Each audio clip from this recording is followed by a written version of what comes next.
Allie Ann McCord has your extended forecast. Good morning, Allie Ann.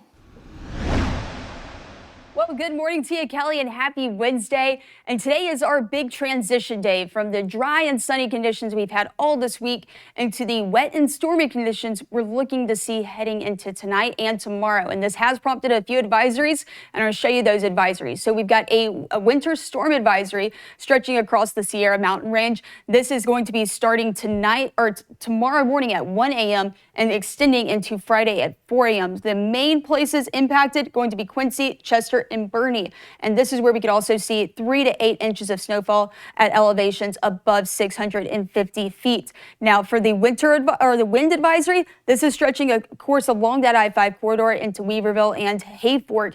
And this starts tonight at 10 p.m. into 4 p.m. where we're going to see wind gusts potentially up to 30 to 50 miles per hour. So you're definitely going to want to, again, use that extra caution, especially tomorrow morning when winds look to be the gustiest around 9 to 10 a.m.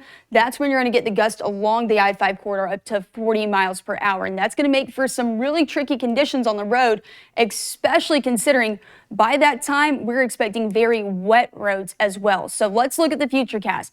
Your Wednesday, not too bad. Just maybe a few passing showers going into the later afternoon, early evening. But let's look around 2 a.m. because I think that's when we're going to get those stormiest conditions moving in. A few showers possible, though, by around 11 o'clock. But like I was saying, 2 a.m. is the time frame that I really want us to start focusing on because that's when that first band of rain starts to move in. But for the morning commute, especially around 5 to 7 a.m. along the I-5 corridor, we are going to see very wet and very stormy conditions. And when you add in those wind gusts that are reaching up to 30 to 50 miles per hour, this is going to make for very tricky conditions driving tomorrow morning. So definitely use that extra caution. We're expecting a lot of rain from this system. So this is, again, the day you want to be weather alert. This rain's going to last into Thursday. We'll eventually start to dry out by Friday. However, we're looking to see pretty high rain totals from this system as it pushes through. But looking at the full forecast, we are eventually going to be drying out. So again, we've got the wet conditions really in store for tomorrow. You really want to have that rain gear. Some more showers by Sunday, but temperatures drop to the low 60s in Chico tomorrow. And Redding, it is going to be wet and windy with the low 60s, but more rain by Sunday.